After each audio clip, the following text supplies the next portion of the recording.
В эфире информационная программа «Итоги дня». В студии работает Марфирина Алексеева. Здравствуйте. Расскажу о самых заметных событиях уходящего дня.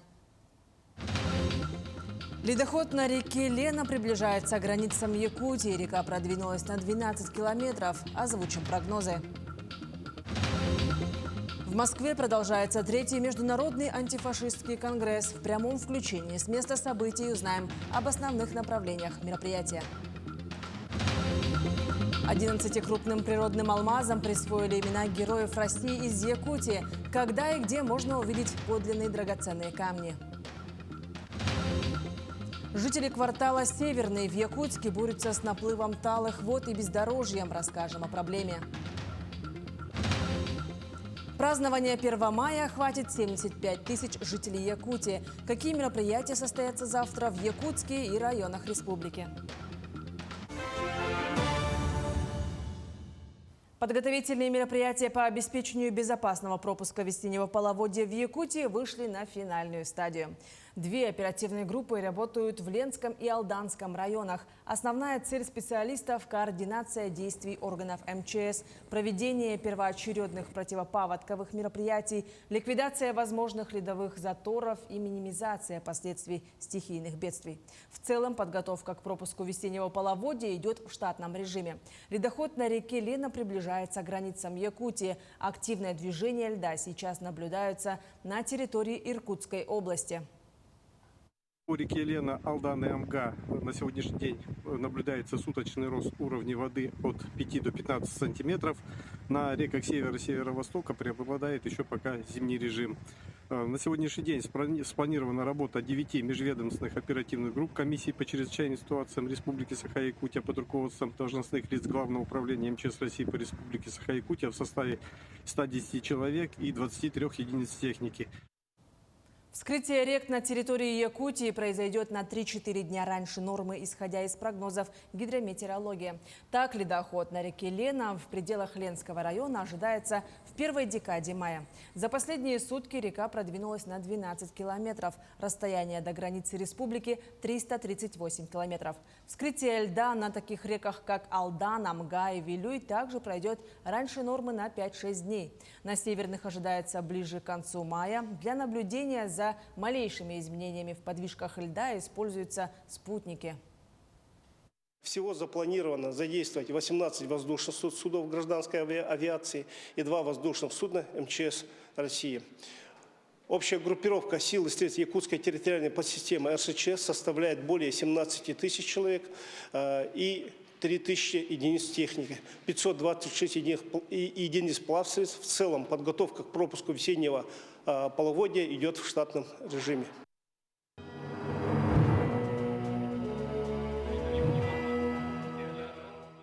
Мемориалы «Бастионы памяти» установят в 5 регионах России. В рамках подготовки к проекту проведена масштабная поисковая работа. Установлены имена 2263 якутян. Мемориалы появятся в Калужской, Смоленской, Новгородской, Волгоградской и Псковской областях. Эти места связаны с боевыми действиями Великой Отечественной войны, где погибли и были похоронены тысячи жителей Якутии. Во Владивостоке якутское землячество «Кискил» стало инициатором значимого мероприятия, приуроченного к 9 мая. Организован кинопоказ якутского фильма «Рядовой Черен», который стал ярким символом мужества и стойкости нашего народа. Фильм рассказывает о судьбе простого солдата, прошедшего через все ужасы войны, и подчеркивает важность памяти о тех, кто отдал свои жизни за мирное небо над головой. Организаторы мероприятия стремились не только отметить историческую дату, но и донести до нового поколения значение героизма и самопожертвования. Фильм был очень интересный, мне очень понравилось. Это фильм о том, как якутский гражданин участвовал в Великой Отечественной войне. Сама кинокартина очень простая, легкая, которая показывает тяжелую судьбу. Из-за этого легко понимается вся тяжесть войны. Такой фильм учит патриотизму и не забывает про историю своего народа. В Якутском музее имени Ярославского открылась выставка республиканской газеты «Саха-Сире». реликвии Великой Отечественной войны. Представлено более 500 самых разных экспонатов. Так, в выставку вошли личные вещи, фото и семейные ценности участников Великой Отечественной войны и тыла от фонда, музея и газеты. Кроме того, были предоставлены фильмы и военные хроники из фондов Национального центра аудиовизуального наследия народов республики. Экспозиция будет дополняться новыми материалами и экспонатами. Ее можно будет посетить до конца текущего года. Участников выставки на данный момент 47 человек. Это ветераны войны. Их будет намного больше, так как это будет мобильный проект. То есть он не статично будет стоять весь год. Да? Материалы выставки будут меняться. И, например, на следующем месяце уже будут выставлены другие экспонаты. У нас будут уже другие участники. То есть в течение года материалы выставки будут меняться. В Москве в эти минуты продолжается третий международный антифашистский конгресс. В этом году его девиз звучит так: «За единство всех антифашистских сил, за полную победу над нацизмом». На площадке работает наша съемочная группа. На прямой связи с нами Максим Кардозу. Максим, здравствуй. Расскажи, какие направления выделили организаторы конгресса в этот раз и много ли иностранных участников? Приветствую, Марферина. Да, все правильно, как ты и сказала. Мы находимся в парке «Патриот». За моей спиной вы видите Конгресс-центр, где только что закончилось пленарное заседание. И иностранных делегаций было очень много сегодня. Самые внушительные из них — это из Беларуси. Понятно, это союзное государство, но также и из Северной Кореи. Здесь присутствовали военные, причем очень представительная получилась у них делегация. И глава государства Владимир Путин также недавно отметил их вклад в освобождение Курской области. Это очень важно. Также присутствовали делегации из других азиатских и африканских государств. Это еще раз подчеркивает значимость и актуальность все-таки антифашистского форума, который сегодня проходит в Подмосковье. И эта тема очень важна не только у нас в стране, но и далеко-далеко за ее пределами. Здесь многие эксперты, которые выходили на главную трибуну пленарного заседания, говорили о том, что главная цель все-таки всех этих мероприятий – это сохранение исторической памяти о тех событиях, которые были 80 лет назад, что их нужно сохранять. И вот подчеркивалось из раза в раз, что сегодня, многие об этом знают, что в западных государствах пытаются переписать ту историю Второй мировой войны, Великой Отечественной, и роль Советского Союза, и вклад советских воинов в ту победу над фашизмом. И давайте послушаем, что сказал заместитель министра обороны по этому поводу. Летом прошлого года снесен памятник советско-польскому братству по оружию в Новогвардии.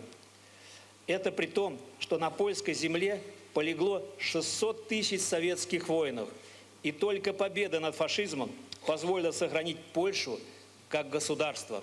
Стремление оправдать нынешних последователей нацистов – это часть общей политики западных правящих элит по разжиганию региональных конфликтов и сдерживанию независимых центров мирового развития. В форуме принимает участие якутская делегация. У нас в регионе антифашистский форум прошел уже дважды. И, конечно, наш опыт, он очень интересен здесь для многих экспертов. Арсений Сергеевич Николаев, глава республики, он выступил на главной сцене форума, на главной трибуне. Он рассказал о той патриотической работе, которая ведется у нас, о тех инициативах, которые принимаются. И здесь очень многие отмечали, что интересен был проект воссоздания полигона по подготовке снайперов. Многие знают, что снайперы в советское время якутские были настоящими героями. И сегодня, во время специальной военной операции, тоже якутские снайперы выходят на передний план. И вот возрождение этих традиций, оно очень важно не только для Якутии, не только для Дальнего Востока, но и в пределах всей нашей страны. Об этом не раз здесь подчеркивали многие эксперты. Также Арсений Сергеевич рассказал о той патриотической работе, которая ведется с молодежью у нас в республике. И еще, конечно же, о тех мероприятиях, которые будут посвящены 80-летию Великой Победы. И здесь была такая небольшая презентация, конечно же, проекта «Бастионы памяти». И, на мой взгляд, ему нет аналогов по всей России. Что он подразумевает под собой? Это установление памятных обелисков воинам-якутянам, которые сражались и погибли во время Великой Отечественной войны в 19 регионах, западных регионах страны, где шли ожесточенные бои. Потому что во всех главных сражениях якутяне участвовали. И давайте послушаем, что сказал Арсений Сергеевич Николаев. В рамках проекта в Калужской, Смоленской, Псковской, Новгородской и Волгоградской областях будут созданы мемориальные комплексы, посвященные воинам-якутян. Благодаря работе поисковиков за последние годы восстановлены имена 2263 воинов из Якутии, которые пали на полях сражений Великой Отечественной войны в этих областях. Память о Великой войне нас всех объединяет. Мемориалы станут символом вечной памяти, нашей общей благодарности тем, кто отдал свои жизни за свободу и нашей страны, и всего человечества от фашизма. И сегодня, когда мы страной вновь взяли на себя ответственность за будущее мира, эта память является для всех нас опорой. Не обошли тему, конечно, и специальной военной операции. Здесь показали такой душераздирающий ролик из Курской области. Показали те преступления, которые совершали там украинские военные над мирными жителями. Какие издевательства. Смотреть на это без слез, конечно, было невозможно. Выступил глава региона. Также в зале сидели и бойцы специальной военной операции. Среди них был и наш земляк, герой России Николай Евдокимов. Он поделился с нами своими впечатлениями после пленарного заседания. Давайте послушаем. Конечно, такие форумы очень значимые, очень полезные, потому что люди должны знать, они обязаны даже знать, что происходило во времена Великой Отечественной войны. Да вообще любые наши столкновения, связанные с этим, люди должны знать. Я являюсь руководителем молодежи ГБУ МЦ «Патриот». Конечно, мы все это доводим. Я сам лично непосредственно общаюсь с молодым поколением. В основном интересуются, что происходило в зоне боевых действий на СВО. А так в целом вообще и про Великую Отечественную рассказываю. Молодое поколение это все должно знать и нести дальше. Это как бы история наша. Это они должны знать, я считаю. Марфирина, ну а в конце я хочу сказать, что сегодня, 30 апреля, ровно 80 лет назад, в 1945 году на Рейхстаг было водружено красное знамя. И вот в такой символичный день проходит антифашистский форум. Вам слово. Благодарю тебя, Максим. Напомню, на прямой связи со студией был мой коллега Максим Кардозо. Несмотря на возникающие трудности, наша республика уверенно двигается вперед. Генеральный директор Алроса Павел Маринычев подчеркнул важность комплексной реализации значимых проектов, озвученных ранее на прямой линии с главой региона Айсеном Николаевым. Компания активно участвует в выполнении социальных обязательств перед жителями республики, поддерживая ключевые направления развития Якутии. Отвечаем на те вызовы, которые сейчас есть, с достоинством и уверен, что ничто не помешает нашему движению вперед. Это касается в том числе и наших социальных обязательств. Мы не остановили, а сохранили все из них. В том числе буквально на днях мы подписали соглашение с Фондом инноваций республики о выделении дополнительных 100 миллионов рублей на ИТ-проекты, которые, безусловно, принесут пользу и нашим жителям, и нашей компании, и экономике в целом. Якутия богата не только недрами, но и отважными людьми. 11 крупным природным алмазам присвоили имена героев России из Якутии. В сокровищнице, где сейчас хранятся драгоценные камни, побывала моя коллега Аржена Гармаева. С чем у большинства ассоциируется Республика Саха? С холодом и, конечно, бриллиантами. Изумиться щедростью благодатной земли можно в сокровищнице Якутии. А с недавнего времени тут хранятся минералы с особой ценностью. Это алмазы, носящие имена наших земляков, героев Российской Федерации. Прежде чем стать драгоценностью, алмазы проходят суровые испытания. Кимберлитовая порода образуется под большим давлением и высокой температурой. Чего стоит одно время формирования – от 350 миллионов до 2 миллиардов лет. Он имеет такую очень большую научную ценность, потому что алмазы образуются в глубине до 200 километров в недрах Земли, и потом вулканическим взрывом приближаются к поверхности Земли. И научные работники, изучая внутреннюю структуру и включение, могут знать, какие именно процессы происходят в такой глубине, которые мы в настоящее время не можем ни наблюдать, ни измерять.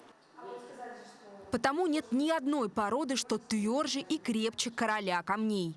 Пожалуй, в этих качествах кроется сходство алмазов с нашими доблестными мужчинами. Традиция увековечивать заслуги якутян, называя в их честь кристаллы, тянется еще с прошлого века. Нельзя было обойти стороной героев Советского Союза родом из Якутии. Их имена также присвоены крупным алмазам. Год 80-летия Победы, а также в год защитников Родины и год защитников Отечества мы здесь показываем преемственность поколений. Здесь именные алмазы участников Великой Отечественной войны, а также 11 именных алмазов, которым Александр Сергеевич Николаев своим распоряжением 11 крупным камням присвоил имена героев Российской Федерации, участников специальной военной операции. 6 мая копии алмазов будут переданы тем, чьи имена они носят. Ну а 7 мая посетители сокровищницы смогут посмотреть на подлинные драгоценные камни. Символично, что экспозиция будет работать ровно 80 дней. Эржена Гармаева, Джулустан Иннокентьев, Якутск. В Удачном школьники готовятся к театральному представлению в юбилейной дате Великой Победы. Это значимое событие требует особого подхода. Учащиеся решительно намерены сделать выступление незабываемым. Для того, чтобы добавить представлению особую атмосферу и эмоциональность, в школе был организован вокально-инструментальный ансамбль. Учавшиеся, проявившие свои музыкальные способности, будут сопровождать постановку живой музыкой, что сделает выступление более живым и искренним. В подготовке принимают участие родители, они помогают в создании костюмов и декораций. Мне очень нравится то, чем я занимаюсь. Меня это воодушевляет, мне прям нравится. Это приносит мне много эмоций, радостных, позитивных. Каждый день практически мы собираемся, репетируем, с ребятами готовимся, планируем дальше развивать. Не только на в честь 9 мая будем играть. Возможно, в следующем году еще нам понадобятся инструменты, будем играть. Нас там много ребят в группе собралось. Постановку «Рубеж героев», основанную на повести Василия Быкова «Третья ракета», показали в Русском драмтеатре в Якутске. Она посвящена подвигу советских солдат в годы Великой Отечественной войны. На репетиции побывала наша съемочная группа. «Рубеж героев» – это не просто спектакль, а настоящая ода мужества и стойкости людей, которые защищали свою родину в трудные времена. Постановка основана на реальных событиях. Это спектакль не о войне. Это спектакль о человеке в определенных условиях. Вот в жутких условиях военных, окопных. Это 43-й год, это Румыния уже. Война свела в одной окопе людей, которым нужно выстоять и отбить атаку врага. Его воины все совершенно разные. В постановке также затрагиваются темы любви, преданности и самопожертвования. У меня роль Люси, это медсестра. Несмотря на ее смелость, отважность, она все равно в душе та девушка юная, которая влюблена, которая хочет жить. Роль якутского бойца Попова впервые исполнил артист из Якутии Павел Семенов. Подготовка была непростой, но артист справился с задачей и даже исполнил песню.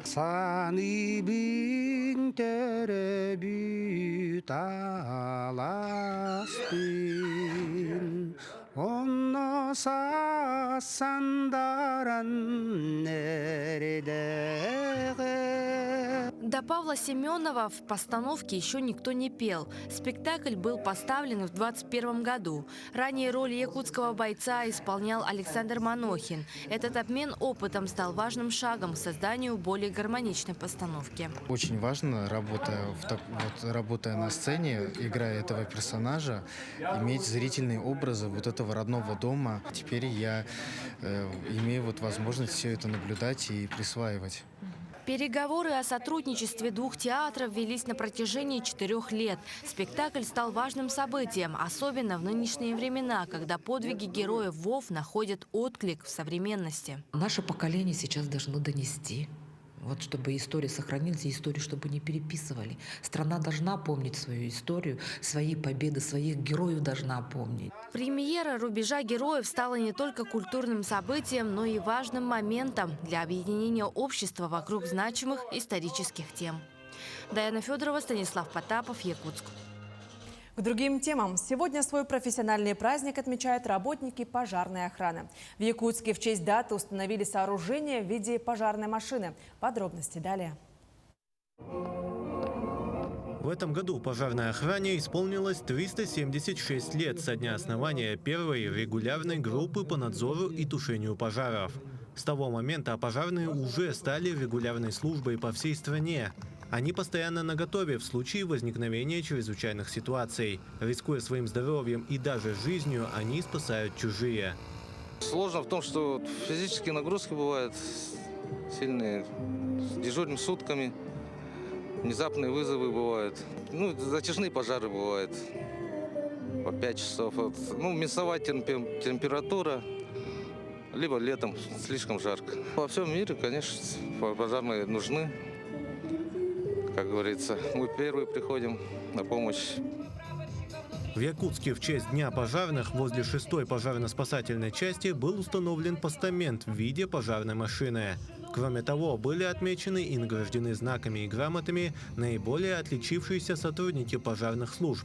Всего награждено было более 100 человек. Еще проводятся показные учения личным составом специализированной пожарно-спасательной части по ликвидации последствий дорожно-транспортных происшествий и блокирование автомобиля для извлечения пострадавшего из автомобиля, а потом будут передавать пострадавшего в дальнейшем в скорую помощь. Пожарная охрана республики всегда начеку. По всей республике с марта стартовали пожарно-тактические учения. Они готовы к самым разным обстоятельствам и, главное, к пожароопасному сезону. Тимур Калмогоров, Нюргун Старостин, Якутск. Грузовики затруднили проезд по автодорогам в Якутии. Тяжеловесный транспорт создает грязевые колеи, затрудняя движение легковым машинам. Несмотря на действующие в период межсезонья временные ограничения массы автотранспорта в 3,5 тонны, на ряде региональных дорог тяжеловесные грузовики продолжают движение. Минтранс Якутии установил ограничения по весу с 24 апреля по 15 мая на автодорогах Мухтуя, Амга, Мюрю, Абалах, Харбалах и Барагон-Цитанда. Также с 15 мая по 15 июня в Якутии ограничат предельно допустимые нагрузки. На автодороге Мухтуя в Ленском районе начнет работу пост весового контроля. В очередной раз редакция телеканала «Якутия-24» выступает рупором горожан, столкнувшихся с несправедливостью. С начала весны жители квартала Северный борются с наплывом талых вод и бездорожьем. В ситуации разбиралась Саргалана Неустроева. Когда горожане начали заселять квартал Северный, их привлекали перспективы этого места. Людям обещали развитую инфраструктуру, коммуникации и прочие блага цивилизации. Но по сей день квартал остается практически пустырем, на котором ведется частная застройка. Улицы квартала бесконтрольно затапливают талые или дождевые воды. По дорогам невозможно ездить. У меня 3 детей. Маленькие дети ходят в садик. Каждый день нам приходится ездить по этим убитым дорогам. Когда мы заселялись, мы заселились в 22 году и думали, что тут будет хороший квартал. И надеялись на это. Но, как оказалось, у нас вообще дорог нет, никакой инфраструктуры, нету ни садиков, ни школ. И поэтому приходится ездить в город. 2 года назад, когда мы сюда только заезжали, мы видели, что дороги уже начинают делать. Мы надеялись, что этот участок дороги тоже сделает. Но 2 года прошло, никаких подвижек нету. Из-за этого парковать машины местные жители вынуждены у начала подъездных дорог, а потом пешком, часто с детьми на руках, идти до дома, обходя все эти лужи. Решать проблему переездом никто не хочет, все-таки это их земля. Конечно же, добивались и света, и газа, и дорог, но нам дороги сделали, возможно, по нацпроекту. Но качество этих дорог не соответствует никаким стандартам. Кому мы принадлежим? Кому принадлежат эти дороги? Кто должен нести ответственность? И кто будет отвечать за эту безответственность? Как сообщили представители подрядной организации «Главстрой», с 2019 года в квартале действительно отремонтировали 24,5 километров дорог. Есть надежда, что их даже приведут в порядок, согласно гарантийным обязательствам. Отделом дорожного строительства НКУ «Главстрой» с середины мая, согласно утвержденного графика, будет организован комиссионный выезд для составления актов о выявленных дефектах и недостатках со сроками их устранения до 1 декады месяца 2025 года. Но этим проблему не решить. Дело в том, что неподалеку на трассе установили весовой контроль. И теперь большегрузные авто, не желающие проходить проверки, объезжают его через квартал или Сатал. И еще один многострадальный район. Такой нагрузки не выдержит ни одна поселковая дорога. Очевидно, что проблема должна решаться на уровне межведомственных организаций. Сарглана Неустроева, Станислав Потапов, Якутск. Празднование 1 мая охватит 75 тысяч жителей Якутии. В республике состоятся более 1000 мероприятий к празднику весны и труда. 1 мая на площади Дружбы народов в Якутске состоится торжественное чествование трудящихся республики, трудовая слава Якутии, концертная программа трудовых коллективов и раздача праздничной атрибутики. Шествие в столице республики в этом году отменено. Торжественные митинги пройдут в Абыйском и Верхневилюйском районах, демонстрации в Тампонском, Усть-Майском и Намском районах, обход коллегии профсоюзов в Вилюйском и Хангаласском районах с охватом более 2000 человек. Таким увидели уходящий день наши корреспонденты. Мы продолжаем следить за развитием событий в республике и за ее пределами. Всего хорошего.